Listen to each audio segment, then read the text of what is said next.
എന്റെ ഈശോയെ, എന്റെ പാവങ്ങൾ എന്നോട് ക്ഷമിക്കണമേ. കാരുണ്യവാനായ കർത്താവെ, നിന്റെ കരുണയ്ക്കൊത്ത പ്രകാരം അടിയനെ സഹായിക്കണമേ. ഞാൻ എപ്പോ പ്രാർത്ഥിക്കാൻ തുടങ്ങുന്ന അപ്പോഴൊക്കെ ഈ സാത്താന്റെ ഒരു പോരാട്ടം തന്നെയാണല്ലിത്. ഹലോ, ആരാടാ? ഹലോ അമ്മച്ചി, ഞാനാ മാധുക്കുട്ടിയാ.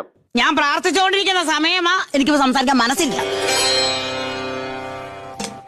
കർത്താവെ, അവിടുന്ന് ദാനങ്ങൾക്കൊക്കെ ഞാൻ നന്ദി പറയുന്നു. കർത്താവച്ച, മറ്റുള്ളവരോട് നല്ല രീതിയിൽ സംസാരിക്കാൻ എന്നെ പഠിപ്പിക്കണമേ.